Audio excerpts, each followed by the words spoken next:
Good day. So welcome, everyone. I want to start. I know none of you all came to hear me talk, so I want to be brief. But 22 years ago, I had the opportunity to work at UCLA for Walter Allen and with respect, Jeannie Oates. And I met my wife there. And my wife said, there's this amazing scholar. She is brilliant. She is super cool. She's, for y'all, some of y'all are not old enough to remember, she's wearing 7 jeans, which means she was swagged out for the time, right? And so I had the privilege of meeting someone who had already read about, and to find out this person was even more incredible in person is a true privilege to have met your speaker for today. I have an opportunity to welcome you on the behalf of another great group of people, and those are the faculty and students for the program on race, inequality, language, and education here at Stanford. So, thank you. So we are celebrating today, and what we are celebrating is the development of a program. So the question is, what is RILE? Race, inequality, language, and education. You see that I does a lot of heavy lifting, right?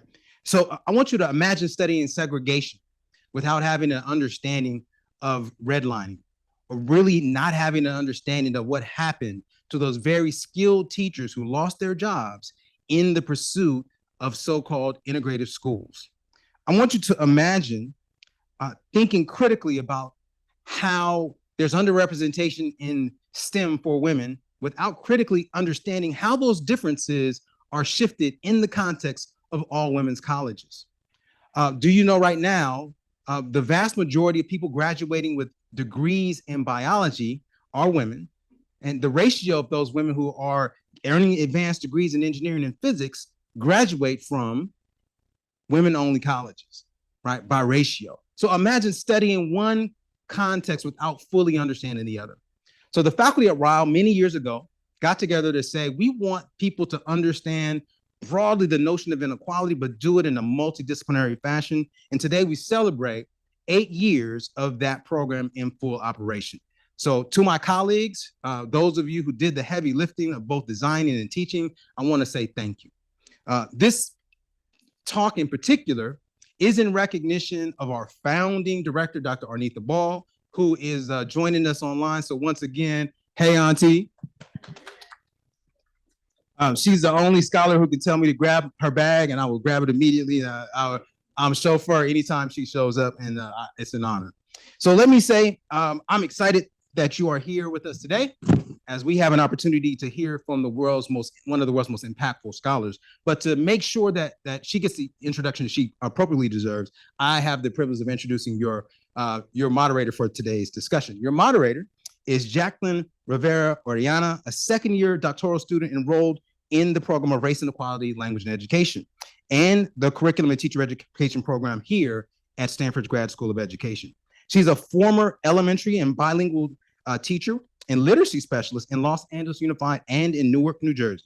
She's dedicated her professional trajectory to the examination of the rectification of systems of inequality entrenched within school and their educational paradigms. Most recently, she's undertaken an in-depth exploration into the development of critical consciousness among students, with a particular emphasis on the manifestation of this critical consciousness through literacy practices.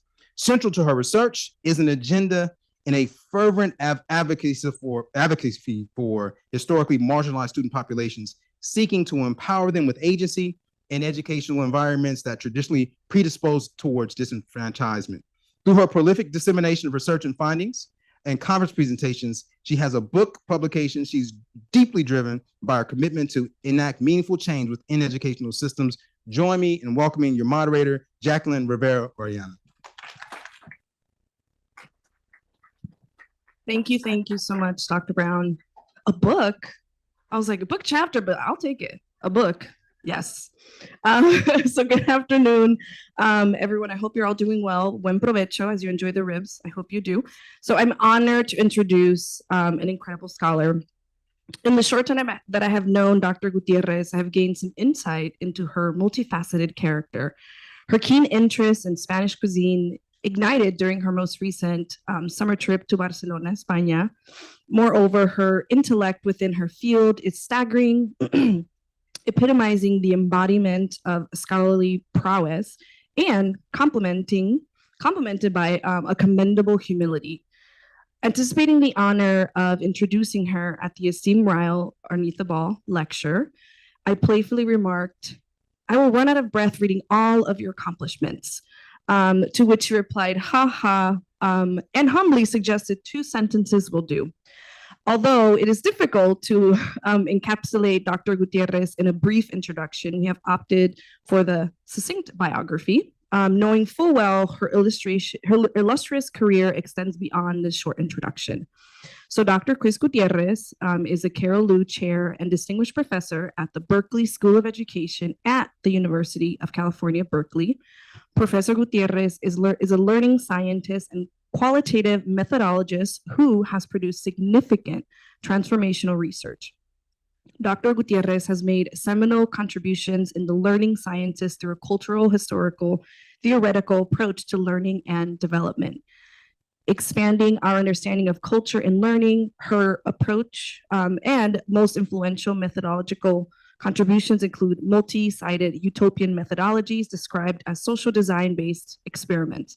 Her highest recognition from professional and scientific organizations include the election as the president of the American Educational Research Association, serving as vice chair of the Institute of Educational Sciences, and election to the National Academy of Education, the American Academy of Arts and Sciences, and the British Academy. She is an ISLS and AER Fellow, as well as a Fellow of the Center of Advanced Studies in Behavioral Sciences, and an O-Share Fellow at the Exploratorium. She recently received ARE's Premier Award in Philadelphia, the 2024 Distinguished Contributions to Research and Education. Please give Dr. Gutiérrez a warm welcome and give her another round of applause. Thank you.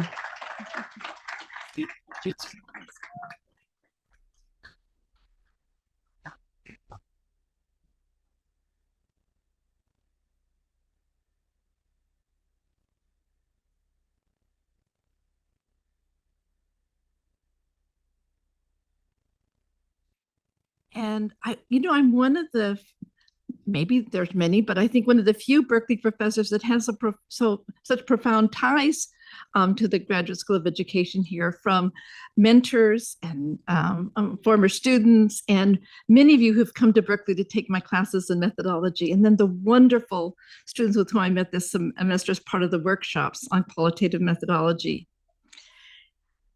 I was teasing because there are such luminaries in here. When Dr. Roy P. walked in, I said, I could have just said, read Roy P., and that would be the end of it. So thank you, Roy, and others for being here, who already have influenced my own understandings in such significant ways. Thank you, Professor Brown, for acknowledging the significance of the Ball Lecture. Dr. Ball has been my colleague and friend across decades, and I witnessed her remarkable trajectory and contribution. From her early contributions on the affordances of African American English discourse and composition instruction, her studies of expansive language repertoires on an international scale, to her attention to the histories of how community organizations have and can be engaged in supporting culturally responsive literacy among African American students. And we can see how collectively this work across decades culminated in the development of her model of generative change, developed across global populations to illustrate the possibilities of recruiting youth cultural resources. I am honored to be present to present in your name today, Arnitha. My commitment to capturing and representing people, their practices, and communities in expansive ways, I hope, has been evident in my work on teaching and learning activity, using a range of methods, including attending to the constructs and language I use, and how the spatial and social organization of learning has and can be used to study the affordances and constraints of the mutually constitutive contexts and social situations of which people are a part, especially minoritized youth. Overall, my long-term work has sustained interest in documenting the complexity in human activity, the regularity and variance in people and their communities' practices, finding the ingenuity, the resistance, and the possible in mundane quotidian activity. My collaboration with schools, districts, migrant and other communities have involved long-term engagement. By the way, most of them have lasted 15 years at least. And that's only because I left the institution that they ended at that time. So I was involved in long-term engagement as an observant participant in collaborative activity, relying on a range of methods that also include microanalysis of people's talk, their participation in tool use and practices across various learning events, and ethnographic interviews and multi-sided ethnography. I believe my conceptual and methodological repertoires have resulted in large part because I've always been a boundary crosser, both intellectually and social culturally. As a student of literacy, reading and writing composition theory in particular, and research methodologies, it became evident that I had to study. And by study, I don't mean just reading, I mean actually becoming part of the relevant communities. I knew I had to study and engage cognitive theories that undergirded reading and writing models at that time, sitting in Walter Kinch's lab in the Institute for Cognitive Science. He was very gracious to let me come. And subsequently, formally turning to social cultural understandings of language and literacy as social practices. It made absolute sense then that as a postdoc, learning from linguistic anthropologists, Oakes, Durante, and the Goodwins, who adopted me as one of theirs at UCLA, and becoming a more serious student of cultural historical activity approaches to learning development with Mike Cole became an imperative and ultimately transformational. These two communities were mutually informing with intertwined histories. I had deep alignment to many of the conceptual and methodological approaches of the Laboratory for Comparative Human Cognition at UCSD with Mike Cole, where I have been an affiliated faculty throughout my career. The importance of understanding and capturing human activity as people participate in everyday practice, as in the work of Scribner and Cole, among others, was instrumental in countering arguments about the differential inheritance of higher order intellectual abilities advanced by people like Jensen. We learned from Scribner and Cole that when standard psychological measures imposed on diverse populations were replaced by indigenous norms, perceived differences disappeared. These were norms captured in routine activity. I had also had long involvement in ethnic studies, social movements, and learning with and from Freire, experiences and understandings that generally meshed well together with cultural historical views, yet with both worlds pushing on one another in generative ways. Just an aside, but Shadina Usugi and I had the opportunity to write a chapter on looking at the synergies and tensions between Freire and Vygotsky. We loved it and might be interesting to some of you who are interested in those connections. Across this work, a focus on quotidian practices and their histories was instrumental to developing robust notions of culture, with implications for how we study, work with, and represent cultural communities, individually and collectively. Static and reductive views of culture flatten out differences that matter, conflate race and ethnicity with culture, and assign traits to individuals by virtue of their membership in cultural communities, such as learning styles. I invite you to rethink culture as a verb. As my dear friend and colleague Louise Moll would say, if you want to understand someone's culture, you must focus on how they live culturally. I ask, how might our conceptions of people and communities, our methods, practices, and interventions shift if we think about culture as a verb? How might our conceptions of culturally relevant teaching and pedagogy be reimagined? I suggest that by focusing on what is acquired and generated through people's activities as they move across contexts, documenting both regularity and variance in people's communities' practices, researchers will challenge rigid and limited notions of learning and approaches to design research, which often perpetuate hierarchies and negative perceptions of learners and their possibilities. Understanding how people live culturally is why documenting daily routines, those of you who've been in my classes know this, is an important practice in my work with families, groups, and individuals, and certainly something I do before interviews, observations, etc., but only after we have jointly developed, mutually agreed upon relations of exchange that serve as equity indices in our work. My former mentor and colleague, Tom Weisner, argues that families develop daily routines that are sustainable within a local ecology, meaningful to its participants, and like practices are relatively stable. Daily routines, as narrated and then observed, provide situated accounts of people's lives. Importantly, here we learn what is normative to the family and use that as our starting point to understand the constitution of people's repertoires of practice. With this context in mind, I have selected a few tools to discuss today. Tools, and probably more than you ever wanted to hear, tools that obtain in utopian methodological approach I have termed social design-based experiments that I will discuss briefly, I hope. A utopian methodological approach involves rich documentation of present activity and their histories to reconceptualize the past and imagine, as Levitas says, human flourishing in the context of possible futures. An approach, I argued, crucial for understanding and supporting individuals, their communities, and schools in processes of transformation and change. That is, co-imagining new social futures with radical possibilities, especially for those from historically non-dominant communities.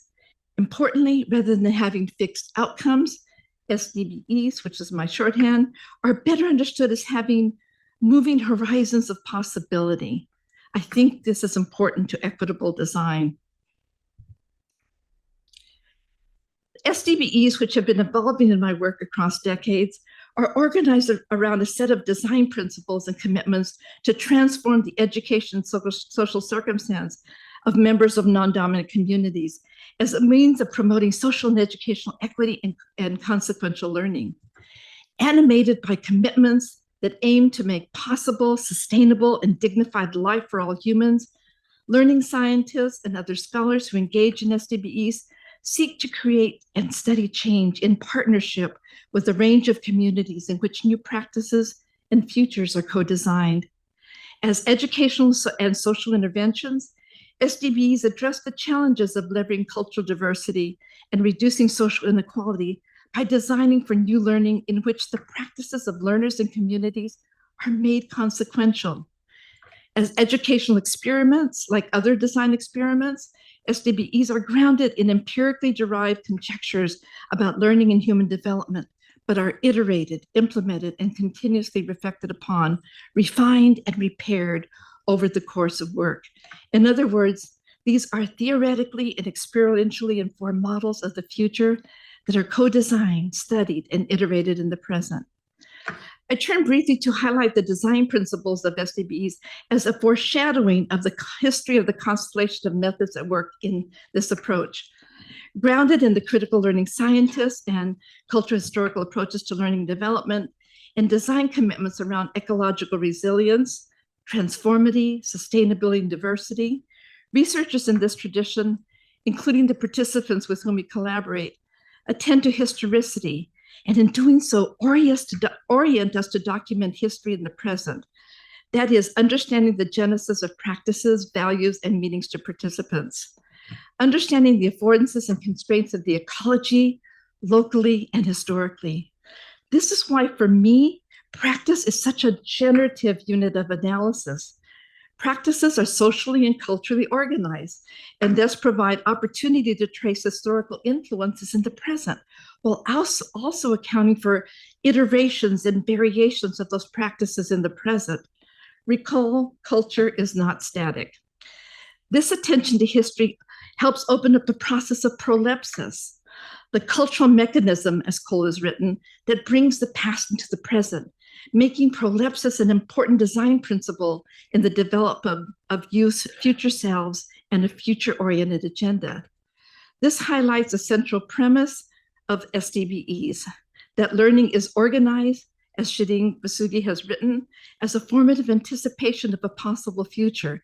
That is the realization of a potential through a process of prolepsis, a mediated representation, and nascent experience of the future in the present. SDBE's proleptic orientation seeks to advance methods of inquiry and designed around imagining what is not yet. We are most interested in designing for who the child can become, not who the child is. In this work, diversity is more than a resource. It's essential to ecological resilience and sustainability. In an ecological sense, diversity means greater variability, essential to transformability. An ecology without diversity cannot thrive. I find this a more useful and generative understanding of the importance of diversity as being fundamental to the preservation and thriving of human and other forms of life, an understanding that should compel us to rethink the ways we conceive and employ the concept of diversity in our scholarship. There's also persistent emphasis on equity across the design process, that is, in the theorization, design, implementation, and ongoing iterations. A design process I have termed equity by design. You don't get equity unless you design for it. However, equity within this design method is better understood as future or world making, in which pragmatic realizations of equity, that is, their concrete manifestations in people's everyday lives, including the institutions they traverse, replace equity as simply an aspirational goal. Equity here is manifest in concrete utopias, as SDBEs are both future-oriented and simultaneously concerned with the here and now, the material conditions which people are experiencing while imagining new social futures. Both aspects are important to world making. I particularly resonate with Goodman's notion of world making. I went back and tried to always look at the history of ideas, and I went back to Goodman, who in 1978 said, world making always starts from worlds already at hand. The making is a remaking. I loved that so much. This conception of world making resonates strongly with cultural, historical, theoretical approaches for which every day, those that are already at hand are fundamental to learning. In my work, the integration and reorganization of horizontal, or everyday, and vertical, which is formal knowledge, forms of learning, are essential to expansive and consequential learning.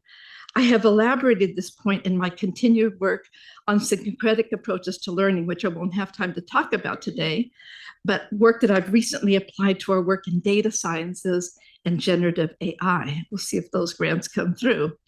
So those of you who don't know syncretic, it's not the Vygotskian sense of syncretic, but one from linguistic anthropology, Oakes and Durante in particular, in which syncretic means bringing together things that should be in tension with one another, which is often the case with cultural forms and formal knowledge. So we've used this pedagogically in designing for syncretic learning. And in pieces that I have written, we show how using an everyday cultural form like testimonio and pairing it with academic genres like extended definition lifts both of these up as objects of analysis and study, in which the conventions of both are leveraged to write these amazing pieces that are valued not only interpersonally, but in the academy.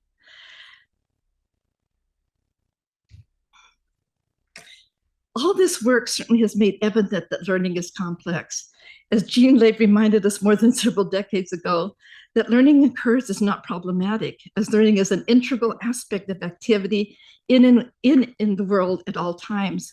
However, as she noted, what is learned is always complexly problematic. That learning is an important aspect of participation in socially situated practice remains uncontested. I have this, by the way, just in case you're wondering why I'm grabbing this, I have this cervical vertigo, and standing is like the worst thing for it. So I'm holding on for dear life. Lave has reminded us that social culture views of learning resonate with many in the learning sciences, including the RISE principles, recently advanced by Nazir and our own Roy P. in their handbook in the Cultural Foundations of Learning.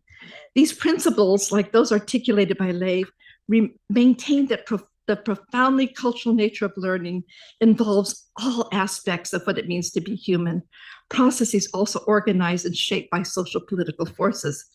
P further emphasized the scientific study of learning must also be attuned to the full complexity of life in situ. This work, and my long-term work in general, has sustained interest in accounting for the complexity in human learning across ecologies and the practices that matter to me and the people with whom I participate and collaborate. It is in understanding this complexity that as researchers, we have worked to capture the variance and the regularity in human experience, the ingenuity, the resistance, and the possible across a range of venues. My early studies sought to open up the lens of classroom life, in contrast to studies that privilege the official instructional activity, its standard configuration, participation structures, and narrow or partial accounts of learning. In identifying the complexity of the classroom as a multi-voice activity system with its multiple social spaces, the range of diverse student sense-making practices and competing and overlapping learning activity became evident.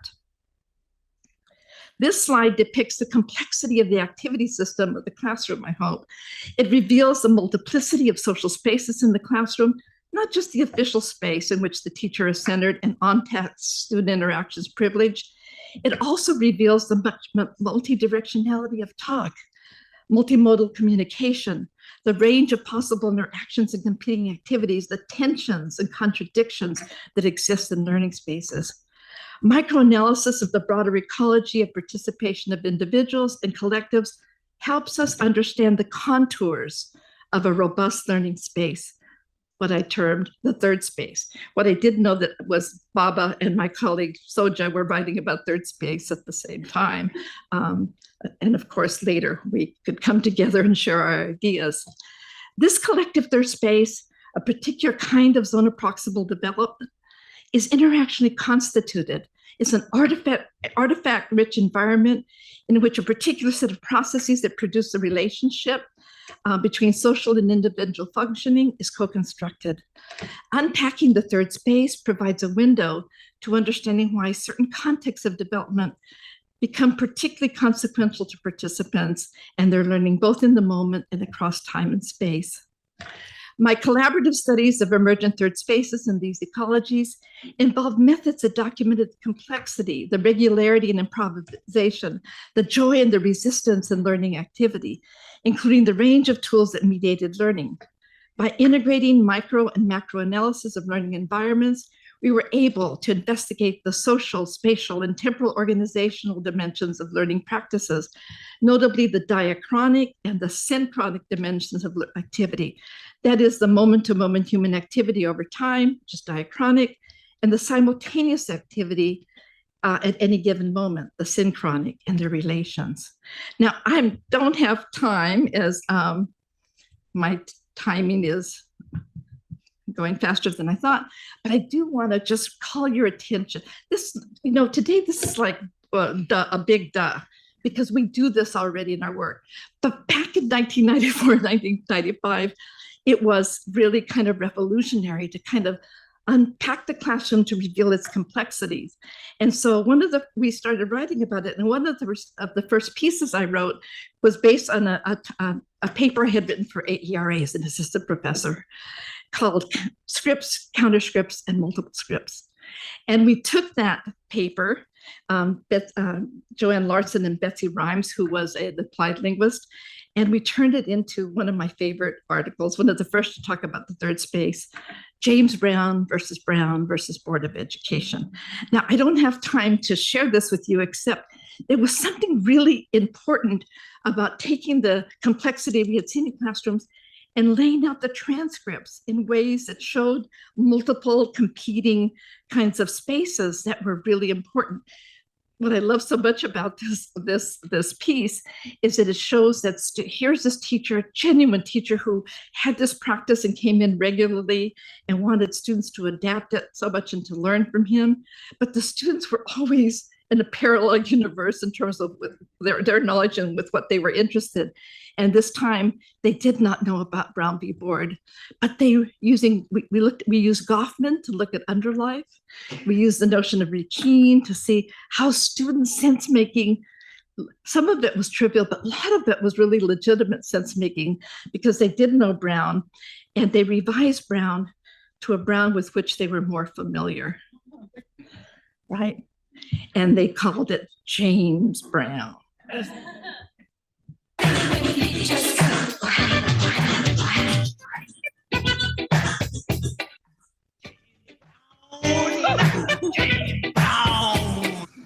I always wanted to do that, so thank you.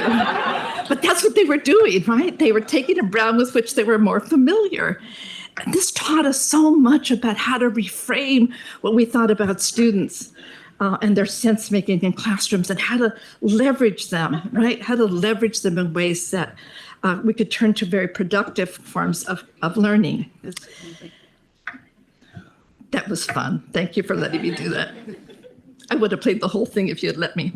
Of significance to I want to keep unpacking, we're packing the social spaces, but as a person of literacy, I was really interested in the role of language in promoting third spaces. The analysis, and so I had the opportunity with my linguistic anthropological colleagues and their students, so I didn't do this by myself, I'm not a linguist. We analyzed the classroom discourse across the migrant program. This was a program that I had for 15 years that brought 100 migrant students to UCLA campus and engaged in a program of study that would transform their trajectories as students and change makers. And so when I was going across the classroom, Ramon's was one of those, I heard a distinct grammar at work. And it wasn't that they were being Stepford teachers. It's because they had really strong theoretical, social, political, and pedagogical kinds of commitments that I could hear in it. So with my colleagues, we really did a study, and I was just telling Dean Ann and Ramon, I have all these data and I've never done anything with it, so I'd love to. But what we found, and I'm going to do a drive-by on this, was fascinating. Can you see that, or should I you can see that's big enough? Okay, but I don't have to go to the next two slides. This was really aligned with the kinds of theoretical orientations that you see in the SDBEs. There was a preponderance of modals, questions, volitional directives like want and wanna, verbs as evidentials, direct directives, and conceptual metaphors that promoted participation in shared practices and oriented students toward cognitive activity. These were very preliminary results, but we did a lot of analysis. But I believe that analysis of the grammar of third spaces yields important evidence about the third space and about the proleptic character of this particular kind of collective zone of proximal development. If the ZOPED involves the reorganization of the past and present for future psychological functions, what Cole calls a dialogue with the future, then we can see how modals, for example, can work to facilitate this process by orienting students' possibility. The modals, for example, may and might also function to denote possibility, and as did can and could, especially when combined with questions. I noted the frequency and function of the word hope to express futurity and possibility of what, and I want constructions used as volitional directives, expressing the wishing if something would happen, in contrast to traditional directives. And I could go on and on and on about these incredible constellation of moves that really supported what Shirley Bryce Heath called headwork for the future, mental state verbs that project into the future, such as you'd hear imagine, let's, follow, raise, and the collective use of we and us regularly. So like others, here we were stressing the importance of dealing with units of analysis that include beyond the individual, that try to see complexity, and language was certainly one of these. So I'm going to try, and do I have time? Yes, I do, to show you. Can you see that? Now, I don't know if I can see. I might have to have somebody read this to me. I wanted to give you an example of what this might look like in the classroom. And this was taken from Manuela Espinosa's classroom. See if I can turn. Can someone read that out loud? With a loud voice. Jackie, could you have a microphone? Yes, I will read it. I have the microphone. Maybe this is a beginning for us who know right. Who knows, right? Think about this place as a workshop, as a factory. Una maquila, pero de sueños, right? Yeah. School. This is where we think about, this is your future. You want me to keep going? Sorry, my It's okay. fault. Points out towards campus. What's on the other side? Points at a couple of students off camera. You know,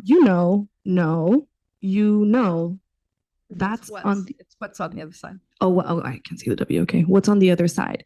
I want to find out though. This is what I want to do. I want to dream our future, and I don't just want to dream it. I want to look over what's on the other side. What's the big thing about dreaming? Let's try. Let's go. Let's go see. Let's see what's on the other side. He starts to move away. So I try to highlight it to show some of those analyses, and I can do that better. So very quickly, when we look at the words and the grammatical structures in the sentence, what we see is a series of choices that are meant to lead participants into reframing the university as a factory of dreams, a maquila de sueños, and their work at the university is evolving imaginations to dream their futures.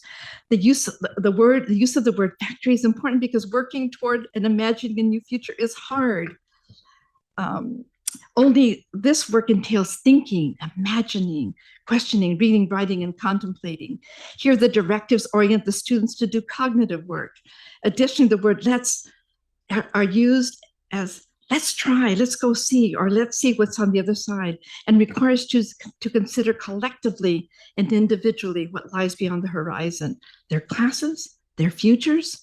Such terms are labeled as inclusive imperatives, but I think they are inclusive directives that further emphasize the shared nature of this dreaming process. We found that the grammar of these third spaces, as quickly as that analysis was, and most often were oriented around hope and possibility. And even as they learned about their own precarity, economically, educationally, and historically.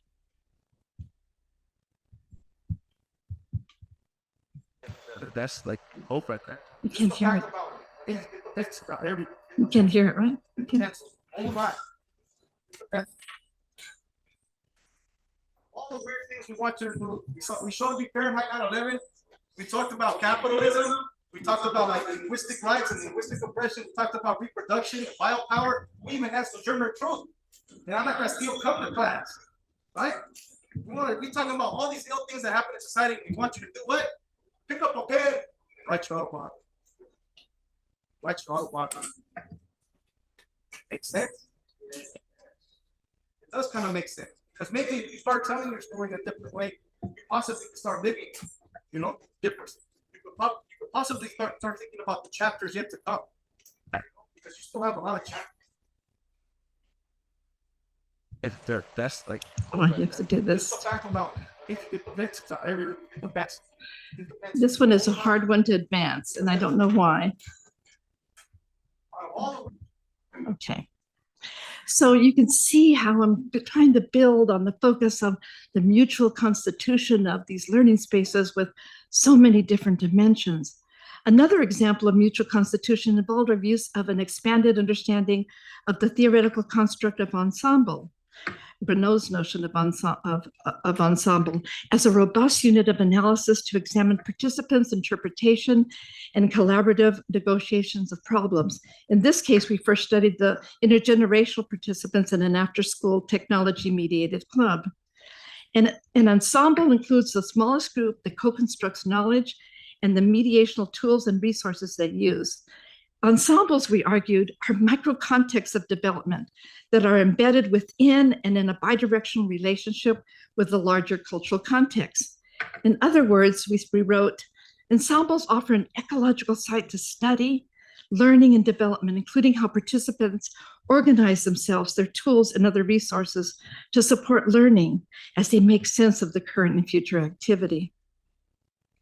This understanding echoes long-standing arguments advanced by my collaborator and colleague, Barbara Rogoff, regarding mutually constituting fractal modes of analysis that avoid dissecting, isolating, or separating individuals from each other and the activity in which they participate and help co-construct.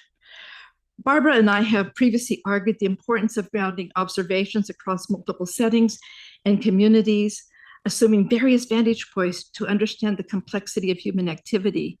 This theoretical orientation to learning and human development, both in my design work and its study, organize around the principle that people are always participating, are always part of multiple activity systems in coordination with others and their learning. And this is how it should be studied accordingly.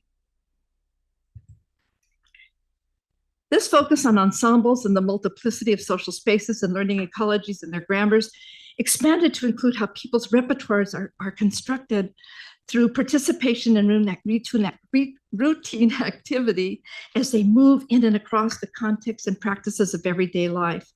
This analytic frame I call learning as movement focuses attention on what takes hold, on how people's lives get reorganized and what is made consequential in people's movement, with attention to the complexity of infrastructures and environments that make visible what Soja wrote, termed geographies of consequentiality.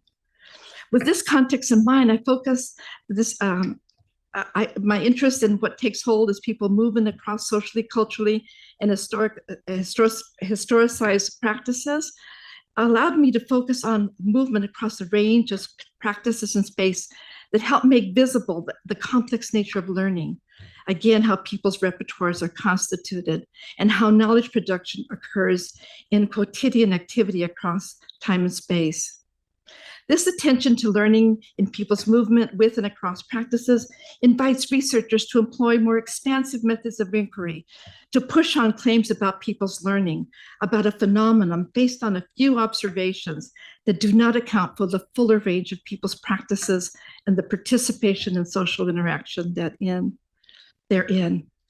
Land's ecological perspective compels us to understand more fully the niche and the affordances and constraints that constitute people's everyday lives and the cognitive and social activity that are imbued in these practices. It attends to the ecological niche, proximal and historical affordances and constraints to better account for the full range of people's practices. The lens of LAM also directs our attention to how tools and practices travel, are taken up and are organized and reinvented in people's movement within and across practices of everyday life. Here I highlight the importance of being ethnographers of movement, to draw on Haig's notion that Shadeen Basudi and I elaborated. As ethnographers of movement, we commit to collaborative and future-oriented design work with a sustained focus on the unfolding and developmental nature of social life as people developed across activities of their ecology. This requires what John Jackson called thin description. The central focus is on what takes hold, travels, and gets reorganized in people's movement, how people develop their repertoires. And this notion of repertoires also has pedagogical kind of implications, because if I'm intervening and wanting to help students in math, for example, which is social design I did years ago, it's not very useful for me to know that Juan doesn't know math. What's much more useful is for me to know Juan's history of involvement with mathematical practices and the tools within, right? So it has huge implications. Now, I don't know how I'm doing in time. Let me look.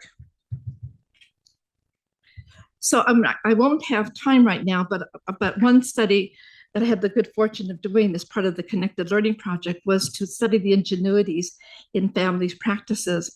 And then part of that, we were able to study focal children in our after-school program and follow them back into their home. That really helped us understand kind of the constellation of worlds that students bring together, and also to understand how tools actually move as people participate in practices, which gave us much richer understandings of family practices, as well as the way tools travel and get reorganized with different meanings across the settings of their everyday life.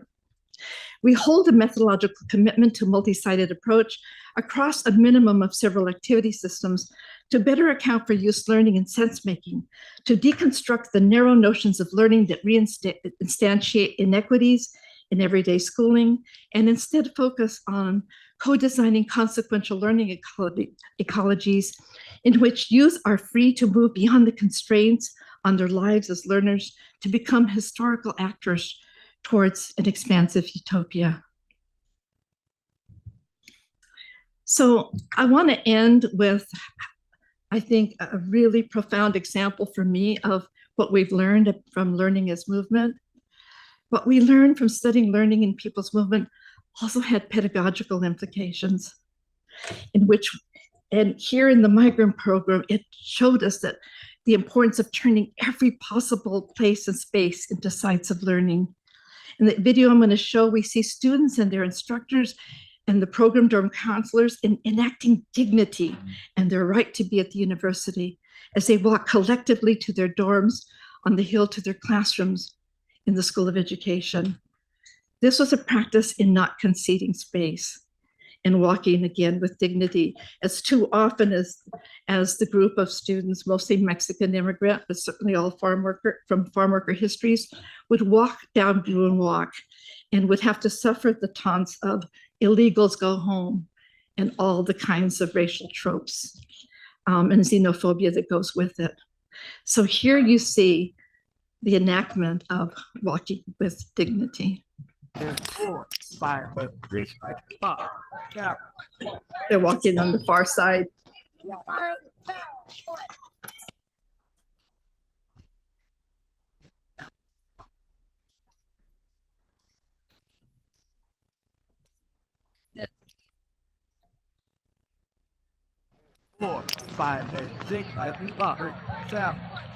These videos don't, okay.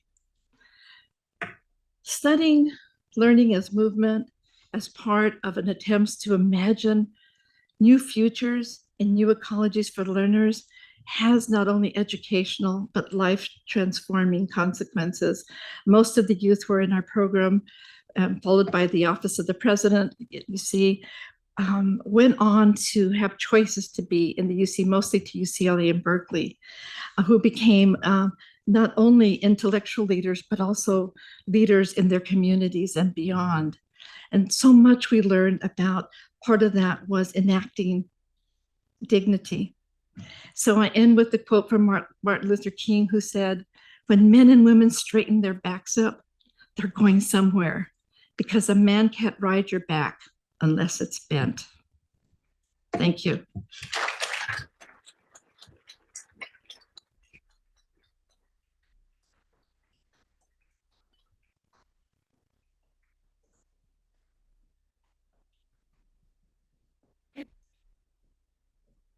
That's where what is coming out.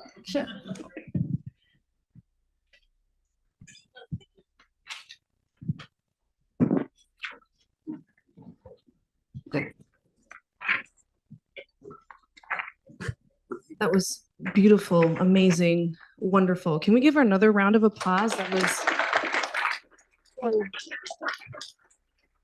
so rich, complex, so layered, as you've mentioned before. But we want to hear from you all. Do you all have any questions that you would like to ask Kris and her amazing talk and suggestions? I invite you to help make this better. I mean, it should be iterative.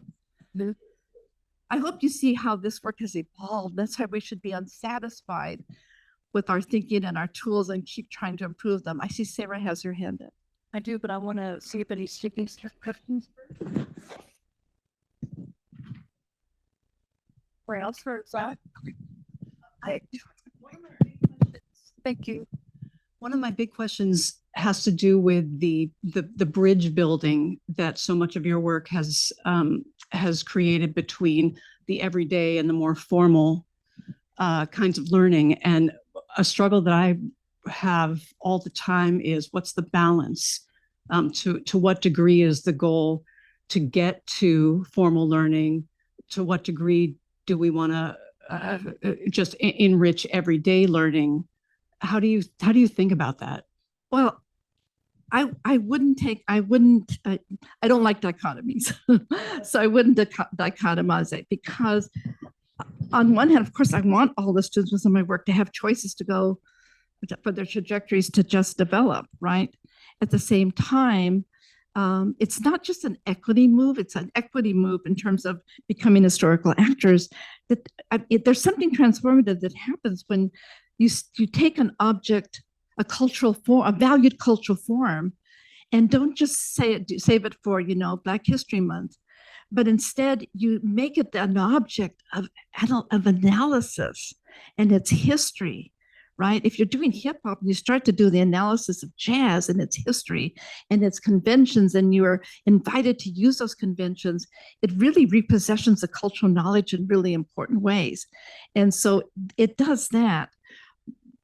But I actually think, and we actually showed this in our research, I mean, if you take the old Vygotskian principle, and Roy, make it better if I'm not, but you know that everyday learning and formal knowledge, they have to be reorganized, right? There's an important reorganization that goes on, and so I don't think it's just a move to honor students' lives, which is reason enough. It's fundamental to expansive forms of learning, and actually, what we found, because the students were asked to take those conventions and bring them together to write these powerful stories about what it means to be an immigrant. Every single measure, their essays, their testimonials, exceeded every kind of academic expectation. So they actually wrote more meaningful, consequential, or argumented and organized pieces, so that the endpoint wasn't dichotomous at all. It was really drawing on all those resources that made their thinking and their writing so good. So I think that's what my syncretic approach is trying to show, that it really is, there's ways to bring these together where you don't fall into the trap of, are they learning the 5-paragraph essay, right?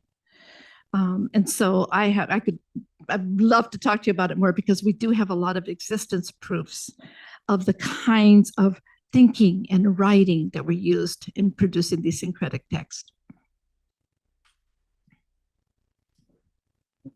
Beautiful, thank you. We have another question. So this comes from our online audience, our own Professor Jonathan Rosa. I'm going to tease him a little bit because it's a very long question, Jonathan. Oh, tell him I probably can't answer his question. So here, I'll give him I'm just reading. Here we go. Thank you, Professor Gutierrez, for this wonderful talk and decades of path-breaking research that inform it. I'm wondering if you could say more about what's at stake in your orientation to methodology. Methodology is often approached as a means to an end, as a mechanism for ensuring scientific rigor defined in terms of replicability. However, your work encourages us to orient method as a site of experimentation that in fact points to alternative forms of scientific rigor, which takes seriously complex interactions among past, present, and possible futures that are already present in everyday practice. In short, isn't that funny? He says in short. In short, what does your work teach us about method? I think, Jonathan, you already answered the question in your preface. But seriously, I do think he answered it.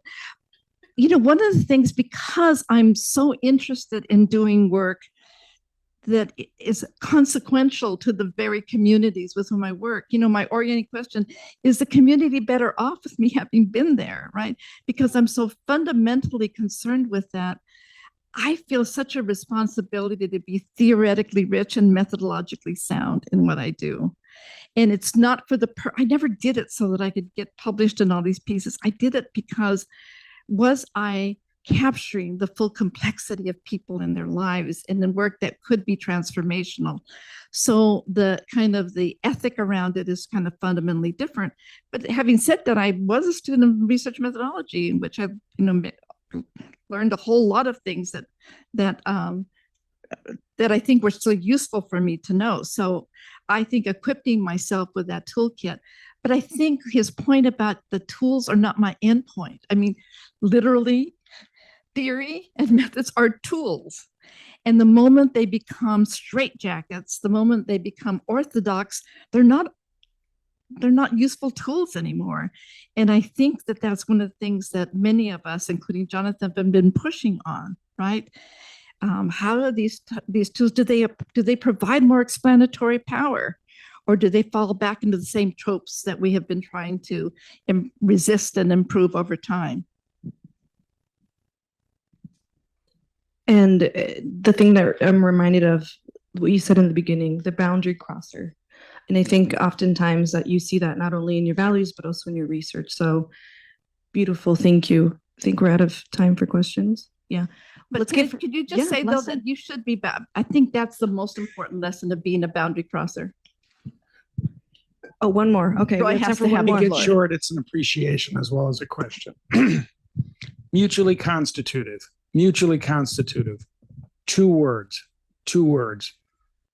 You are one of my heroes, Kris, for demonstrating the concept and study of mutually constitutive activities and cultural practices are at the heartland of understanding human learning. Yet students and scholars in other traditions often view this phrase as inscrutable, even mystical. How do you find it most useful to get over that hurdle of comprehension, to enable your listeners to develop what Chuck Goodwin would call professional vision about how mutually constitutive works? Yeah. Thanks for invoking our dear friend, Chuck Goodwin. You know, this is what I always return to because to one of just a tremendous piece by Barbara Rogoff. And it can be dangerously deceptive as people might misinterpret it, but it was so instructive, her 3 planes of analysis. And what I think she teaches us so much, and we talk about this a lot late at night. We both stay up late at night and are always talking late at night.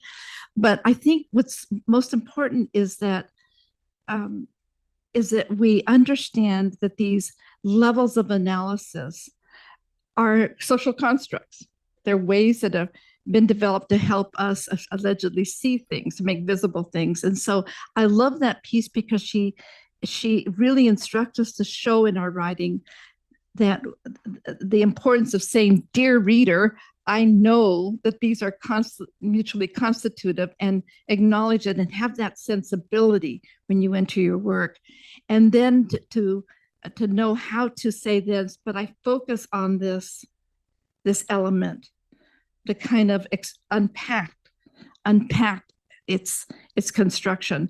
But I think that she's getting on something with her fractal modes of analysis. By the way, we all wrote this in the next RRE, so some of these paragraphs will sound familiar to you. But I do think her fractal modes of analysis will be instructive in helping us see how we account for this complexity by not being overwhelmed, right, with the task of doing so. But I hope I have a conversation with you about this because I'm sure I'll learn more. But it is daunting. But, you know, in short, I think developing those sensibilities, just like developing a multi-sided sensibility, even when you can't do multi-sided, just serves as guardrails, as indicators, as flashlights for attending to understanding the complexity of human activity. Thank you. And we'll end on that note. Thank you so much. Give a round of applause, please. Thank you very much. Great job.